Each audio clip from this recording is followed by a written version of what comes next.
Vamos para a parte 2. Como eu terminei na outra parte, estamos num jogo chamado vida, com fases, chefões. A gente precisa aprender a jogar esse jogo da melhor forma possível. O mundo está quebrado, você não merece, eu não mereço. E a nossa resposta ao que acontece é muito mais importante do que aquilo que acontece. Vamos parar de orar para as coisas não acontecerem e orar para saber como responder àquilo que acontece.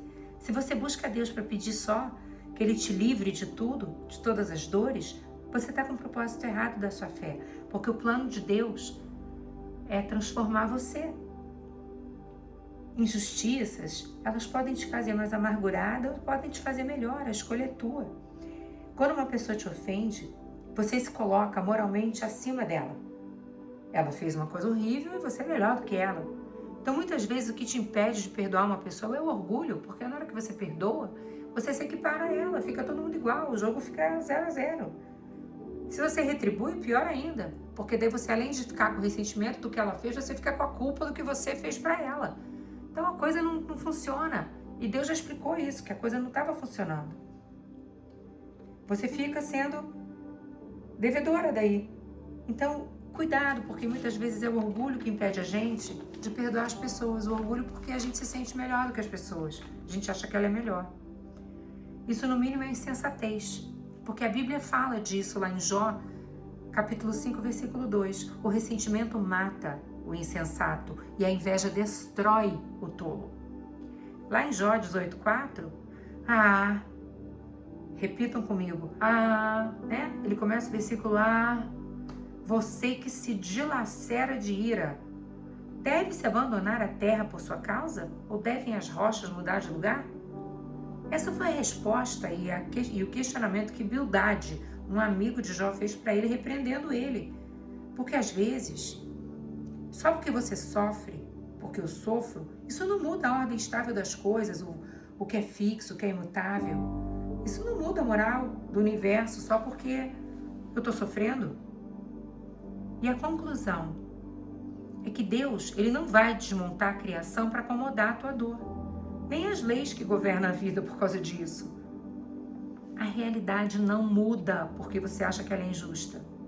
O sofrimento abala a nossa percepção de justiça, abala a nossa percepção da ordem das coisas e muitas vezes abala até a nossa percepção de Deus. Mas não é isso que Deus quer te transformar.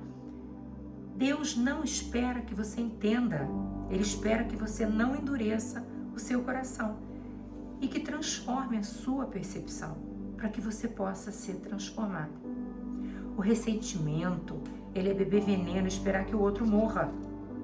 E o perdão é um antídoto, gente. As pessoas não merecem, você também não merece perdão. E por isso Jesus foi para a cruz.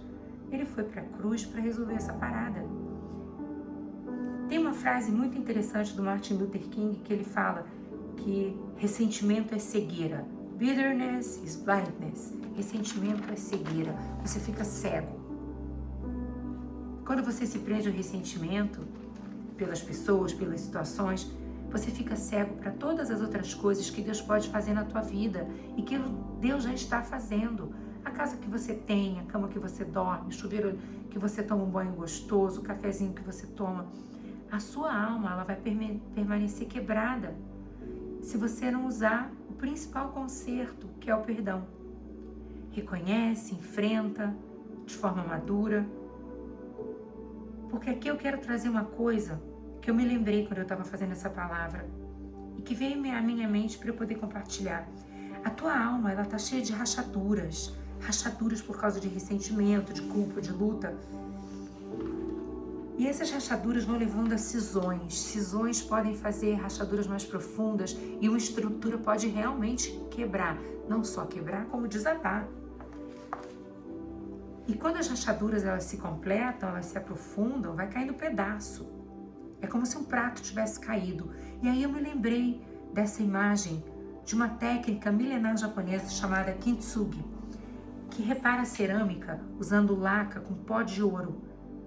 O kintsugi, ele carrega uma ideia profundamente simbólica. São aquelas louças bonitas, cheias de veios de ouro, porque as quebras fazem parte do objeto. E em vez de esconder essas falhas, os japoneses eles destacam essas falhas com ouro. E o objeto quebrado se torna muito mais valioso. Isso está muito ligado à filosofia deles, que é do Wabi-Sabi, né?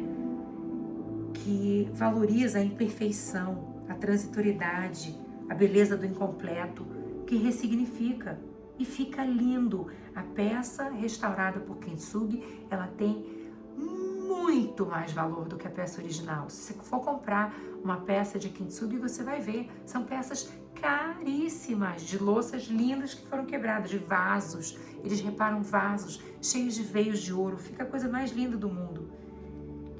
Por quê? Porque existe um valor naquilo que é consertado com mais puro ouro. É uma analogia maravilhosa do quanto Deus quer te consertar, cada quebra, cada ressentimento, cada culpa, cada luto, fazendo você uma peça mais linda na mão do oleiro. E ele usa ouro, o ouro puro, refinado, que é o refinamento do teu caráter. Isso que vai preencher. Vem uma quebra, Deus usa essa quebra para transformar o teu caráter, para te fazer uma pessoa melhor, e isso vai preenchendo essa quebra com esse ouro puro que foi refinado em altíssimas temperaturas.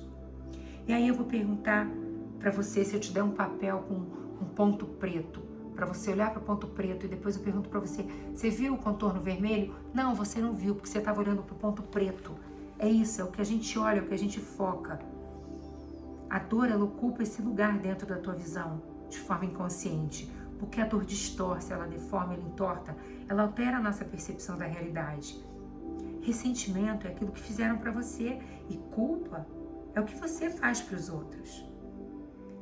Culpa não confessa te destrói tanto quanto o ressentimento, porque Deus não fez o nosso corpo, a nossa alma para suportar a culpa. E aqui eu vou precisar de vocês, porque eu quero compartilhar uma revelação muito bacana que eu tive quando eu estava fazendo essa palavra. Lá no Éden,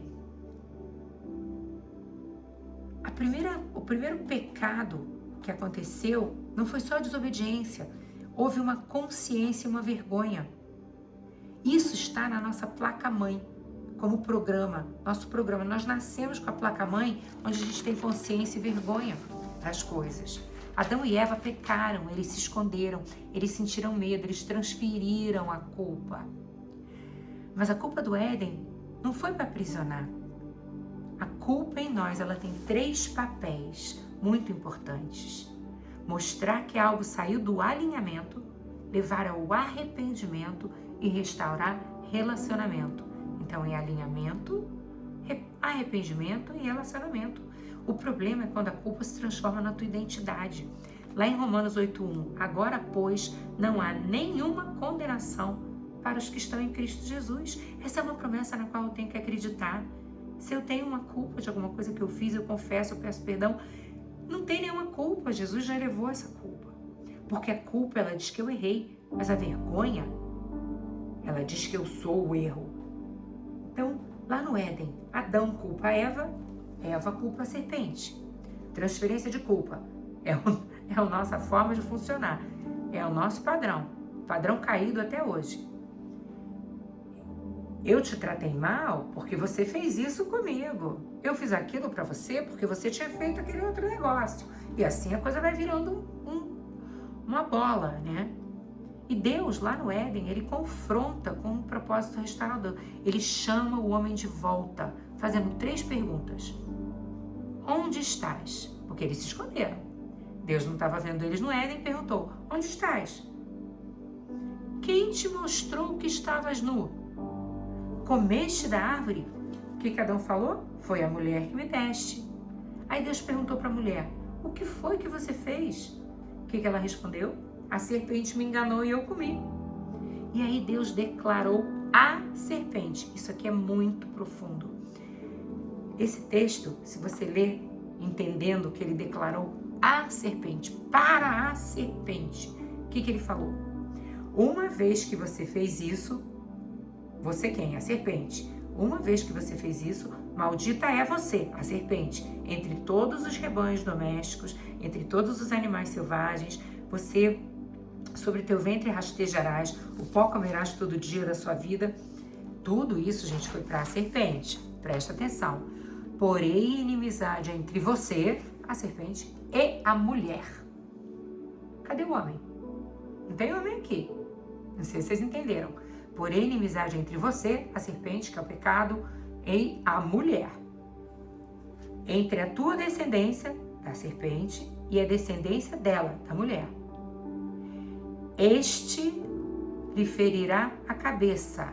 A descendência da mulher vai ferir a cabeça da serpente. E você, serpente, lhe ferirá o calcanhar. O que significa isso? Aqui Deus está declarando que sempre vai ter conflito entre o bem e o mal. E Deus falou aqui que a descendência da mulher, ou seja, Jesus, que foi feito na mulher, gerado na mulher, sem a participação do homem, a descendência da mulher, profeticamente em Cristo, pisaria na cabeça da serpente, mas também que a serpente ia morder o calcanhar. Ou seja, foi ferida não fatal. Jesus foi ferido não fatalmente, ele ressuscitou, mas era um ferimento real. E a ressurreição é o ponto, é o evento mais significativo da história da humanidade. A partir dali temos antes e depois de Cristo. É a ressurreição que derrota o mal. O pecado, ele não pegou Deus de surpresa lá no Éden. A redenção não era plano B. E a vitória já estava anunciada. A gente não foi feito para o mal. O diabo, ele não consegue te derrotar, mas ele vai te distrair. E como que ele te distrai? Ele te distrai com teus problemas, com teus boletos, ele te distrai com teu celular, rolando tela, ele distrai com milhares de compromissos que ele coloca na tua agenda, e quando você vê, passou o dia e você nem orou. E a culpa que a gente carrega, a gente precisa confessar. E confessar em grego é homológlio, homos mesmo, igual, lego, dizer, falar, significa concordar com Deus. Não é a tua opinião, é alinhamento. Deus está certo e eu estou errada. Aí eu quero ler um texto para vocês aqui, que é o texto de 1 João 1,9. O que ele fala lá? Se confessarmos nossos pecados, ele é fiel e justo para nos perdoar os pecados e nos purificar de toda a injustiça. Olha que delícia! É só a gente confessar. A gente confessa o nosso pecado, porque ele é justo e ele vai nos purificar. E essa é a promessa que a gente tem. Provérbios 28:13. Quem esconde seus pecados não prospera, mas quem os confessa e os abandona encontra misericórdia. Tiago 5,16. Portanto, confessem seus pecados uns para os outros e orem uns pelos outros para serem curados. Salmo 32:3. Enquanto calei meus pecados, o meu corpo definhava. Olha que interessante isso aqui. Definha o corpo, tem dor, tem doença. Eu sigo pedindo ao Espírito Santo para me mostrar tudo.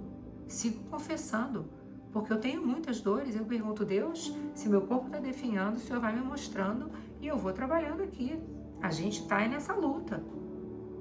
E falando em luta, agora eu vou para o luto, que é a terceira parte da nossa palavra, que destrói tua alma tanto quanto o ressentimento e a culpa. O luto não processado, ele te destrói. E eu não estou falando da perda de um ente querido, da perda de uma pessoa, né? Eu estou falando aqui das coisas que a gente perde ao longo da vida, sonhos que não se realizaram, empresas que você investiu, negócios que você começou e não deram certo, cursos que você tentou fazer e não deu conta, traição que te roubou a alegria, que te quebrou as pernas, coisas que foram roubadas tuas, você sofreu trapaça, dinheiro que te roubaram, energia que levaram tua, você se empenhou num relacionamento com pessoas, amigos, eu não sei, todo mundo tem isso, você botou energia, botou teu tempo e a pessoa saiu fora, né? Isso tira a tua alegria, é roubo, é luto da perda da expectativa, da frustração. E o luto Diferente da culpa e do ressentimento, o luto não é uma coisa ruim, é uma coisa necessária. A culpa e o ressentimento, eles te destroem e você precisa evitar. O luto você precisa enfrentar, processar e ressignificar. Salmo 31:9. Misericórdia, Senhor, estou em desespero. Esse é o salmo mais curto, mais rápido para você chegar para Deus e falar: não tá legal, o coração quebrou. E o que é que a gente faz com tudo isso? A gente só faz o que Jesus nos ensinou. É para isso que a gente está aqui. A gente é ovelha é um bicho burro mesmo. Então a gente tem que seguir o bom pastor, porque Deus, ele tem uma capacidade infinita de transformar caos em bênção. Lá em Gênesis 50:20, você lembra de José? Ele falou o seguinte: vocês planejaram o mal contra mim, mas Deus o tornou em bem. E olha que foi mal que fizeram para ele. O bicho ficou num poço, foi vendido, foi pro palácio, sofreu assédio, foi largado lá na prisão. O cara que ia ajudar ele esqueceu, depois voltou. Olha, complicada a vida de José. Se você nunca estudou, vai estudar. No Salmo 35, o choro pode durar uma noite, mas a alegria vem pela manhã. Joel, um texto muito lindo, 2:25, retribuirei a você os anos que foram consumidos. Tem promessa, tem restauração para esse luto. Em 2 Coríntios 12:9, Deus fala para você: o meu poder se aperfeiçoa na sua fraqueza. Tiago 1, versículo 2-4, considerem motivo de grande alegria passarem por diversas provações. Sim, Deus, ele está ensinando a gente que a gente tem que ter alegria, porque pelas provações a gente está sendo testada, pelo teste a gente está sendo, na perseverança que a gente tem, a gente está sendo moldado, porque isso vai gerar em nós esperança. Em Isaías 61:3, para conceder aos que choram uma coroa de beleza ao invés de cinzas. Quantas promessas lindas! E aí a gente vai terminar em Romanos 8:28, um versículo que todo mundo conhece, uma das grandes promessas da Bíblia. Sabemos que Deus age em todas as coisas. Circula aí em todas as coisas. Isso indica lugar, tempo, condição, estado. Deus não age apesar das coisas, ele age dentro das coisas. Deus age em todas as coisas. A preposição é pequena, mas a revelação é imensa. Deus age em todas as coisas, isso é âmbito para o bem. Isso é o objetivo. De quem? Daqueles que o amam e que foram chamados de acordo com o seu propósito. Para o bem e finalidade daqueles é o destinatário, que somos nós, que foram chamados, é a nossa identidade. Nós fomos chamados, essa é a nossa identidade, de acordo com o seu propósito. Quando ele fala essa frase, isso aí fala de critério. O critério de Deus para nos chamar, que é a nossa identidade, é o propósito dele. E agora é a vez de vocês. Eu vou perguntar: quem age? Deus. Onde ele age? Em todas as coisas. Com qual objetivo? Para o bem. De quem? Daqueles. Quem são esses? Os chamados. Segundo o quê? O propósito dele. Deus é especialista em trazer algo de bom de tudo que é ruim que acontece com você. E Romanos 8:28 é essa promessa maravilhosa, mas não faz sentido nenhum sem a gente ler Romanos 8:29. Pois aqueles que de antemão conheceu, também predestinou, para serem conformes à imagem de seu Filho, a fim de que ele seja o primogênito entre muitos irmãos. O propósito de Deus é construir o seu caráter pelo caos. Através de crise, de dor, de conflito. Deus está mais interessado no teu caráter do que no teu conforto. E eu precisei muito tempo para digerir essa revelação. Porque eu estou vivendo isso de novo na minha vida. Eu tenho dores, eu faço cirurgia, daí eu melhoro, daí aparece outra, daí eu faço cirurgia. É uma atrás da outra, é um trem. é um trem de desgraça. Mas eu me firmo nessa promessa, porque Deus faz isso para o bem. Vai sair coisa boa. Saiu essa palavra disso aí. Dessa nova crise que eu estou vivendo, veio essa palavra para mim, para eu passar para vocês. Deus quer desenvolver em cada uma de nós amor, alegria, paciência, amabilidade, que é comportamento, bondade, que é disposição interna de fazer o bem, fidelidade, mansidão, domínio próprio. E aqui tem sempre essa confusão entre amabilidade e bondade. A bondade, ela é a essência, a amabilidade é a expressão. Você pode ter uma pessoa que é extremamente amável, mas ela não é bondosa. Dentro do coração dela, ela não tem o bem, mas o comportamento, que é a amabilidade, ela pode ajustar.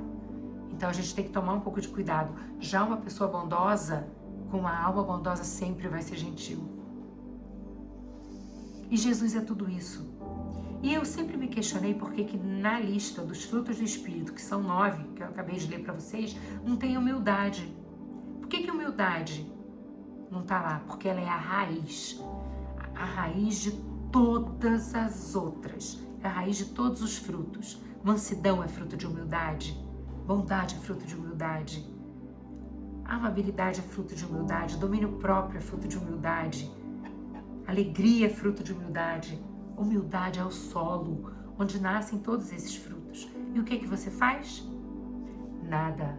Por quê? Porque já está feito. Você crê e você recebe, porque Jesus naquela cruz falou, está consumado. Se livre dos pesos, do ressentimento, das culpas, peça ajuda para curar sua dor no luto e acredite quando Jesus te fala, lá em Mateus 11, 28 a 30, venham a mim, todos os que estão cansados e sobrecarregados, e eu lhes darei descanso. Tomem sobre vocês o meu jugo e aprendam de mim, pois sou manso e humilde de coração, e vocês encontrarão descanso para as suas almas. Porque o meu jugo é suave, meu fardo é leve. Sua vida é quem você é, em quem Deus te criou para ser. Você já aguentou demais, já foi longe demais, você já lutou demais, você já viveu coisas demais, já chorou demais. E hoje você precisa se permitir ser você, não ser só funcional, você precisa existir. Eu não sei como você está hoje, não sei como essa palavra vai te encontrar, mas muitas vezes a gente precisa deixar de ser super-herói, a gente precisa entregar para Deus. A gente precisa entregar para Deus e entender que Jesus veio para dividir esse fardo. Um burro, quando carrega uma carroça, ele tem um jugo, é um jugo só e ele sozinho carrega a carroça. Jesus, quando fala isso, ele promete, carregue o meu jugo, ou seja, o jugo dele é duplo, ele entra junto com você para carregar essa carroça. Aceita esse convite, se livra do peso dessa mochila de ressentimento e mágoa que você está carregando, porque ela só tem peso, é só a carroça, é peso para você carregar. Se livra da culpa, a culpa já foi paga lá na cruz, você não tem culpa, você já se livrou da culpa, você pede perdão e você vai em frente. E todos os teus lutos, entrega na mão de Deus que Ele cura. Fale especificamente o que te frustrou, qual é o luto que você está vivendo, se foi de pessoas, de relacionamentos, de finanças, de projetos, de estudo, de trabalho. Tem muito luto aí para botar para fora, para trazer do inconsciente e falar, isso foi um luto, isso dói, eu vou sofrer, mas eu vou superar. Não vai botando para debaixo do tapete. Deus quer te restaurar. É sobre isso, restauração. E eu vou orar com vocês. Deus, que toda essa palavra seja abençoadora na vida de cada um que está escutando, cada um que ficou até aqui comigo no vídeo. Que toda culpa, todo ressentimento sejam retirados, Senhor, dessas almas, para que elas possam ser consertadas e que todo luto seja processado da maneira correta, para que ele seja mais um motivo de seguir em frente como aprendizado. Que nós sejamos essa louça, esse vaso quebrado na tua mão, que o Senhor vai restaurar com veios de ouro. E é a nossa peça, nós seremos cada dia mais valiosos. Eu oro, Senhor, e abençoo cada um, em nome de Jesus. Amém.